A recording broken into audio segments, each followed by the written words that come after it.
In tonight's business, we hear that Chairman of the Barbados Private Sector Association, Ed Clark, believes the local private sector will benefit significantly from new tax measures announced by Prime Minister Mia Amour-Motley. Under the new measures, come next January, a significantly lower sliding scale corporate tax rate will be applied instead of separate rates for domestic and international business companies, which has been the case for the past 40 years. For many local companies, the reduction will be significant, as many of them will go from paying approximately 30% corporation taxes down to around 5% and even lower. The measures are being implemented in response to the Organization of Economic Cooperation and Development's Base Erosion and Profit Sharing, or BEPS, program. Those requirements will effectively see the dismantling of Barbados's existing international business infrastructure over the next month. Well, Mr. Clark says the resulting lower tax rate for local companies opens up new opportunities.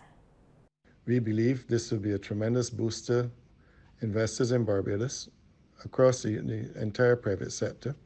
It allows further opportunities for new investment. If companies are more profitable, that means there's an opportunity for further investment. We also believe it will give an opportunity to provide further incentives for our employees and for our shareholders, with increased dividends and increased incentives to the staff. It is an opportunity for Barbados businesses to do well, to reinvest funds into new projects. So we really look forward to working in the future to continue to drive this economy forward. A local financial technology or fintech company, BIT, has been seeing continued success in showcasing its mobile payment solution, M-Money, in Montserrat. In a statement, the company said during a recent two-day trip to Montserrat, the Barbados-based M-Money team performed product demos and fielded questions from the general public at a town hall meeting and during a radio interview. CEO of BIT, Rawdon Adams, says they also met with members of the island's cabinet and the opposition party, members of the local Chamber of Commerce, the Financial Services Commission, young entrepreneurs, commercial banks, as well as credit unions. Mr. Adams, who spearheads the M-Money team, says the feedback was positive and very encouraging. Well, let's take a look now at how stocks traded on selected exchanges across the region.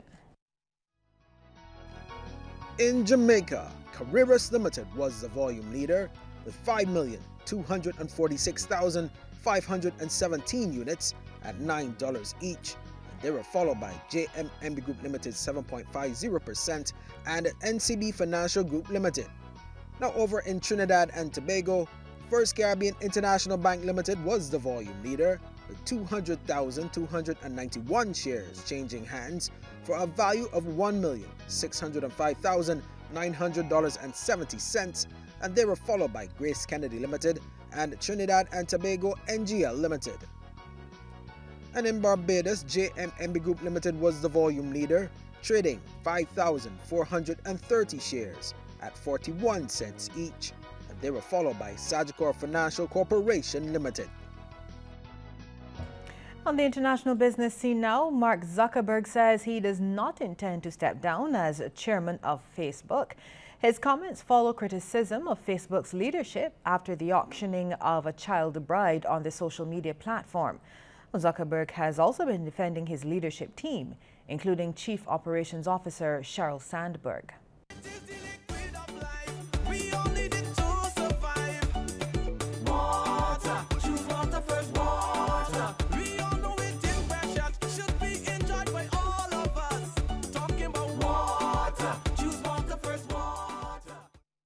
On Water Wednesdays this week, we're in the classroom at the Lodge School. Yeah, you can hear that we are keeping it quiet because right now the students are getting a lesson in renewable energy. One of the big thrusts at the Barbados Water Authority now, with two big projects ongoing in Bridgetown and at Bomiston in St. John. Of course, with me is Nathan Hart, who has been leading those projects, and he's also leading a renewable energy initiative here at Lodge School for the students to undertake. Tell us a bit about this, Nathan. Well, Shane, as you know, renewable energy is something close to me. I started my renewable energy career right here at the law school as a teacher. and I want to say, send an appreciation to all teachers throughout the entire island. What we did through the project here in my background is through the same Aku Energy and Masdar. I asked them for a small donation for the Lord School, so they have agreed to donate a $20,000 solar system for the students in the environmental science class to do research and labs for environmental science. So we're going to continue to help sensitize the public, sensitize our generation. These are the ones who have to take renewable energy chain to the next level. I have brought it so far in terms of my age and my era, but I think we need to pass the baton on to our students. So my goal here this morning is to, one, make the donation through Aku Energy. We want to thank them for that. And also have classes in renewable energy, invite the students from various schools, not only Lord School, all the schools are doing renewable energy at some of the solar sites and show them the benefits of renewable energy for Barbadians and why local investment is more important or very important as opposed to foreign investment. And I want to sensitize the students to that. Most of our secondary schools use close to maybe $150,000 to $200,000 worth of electricity every year.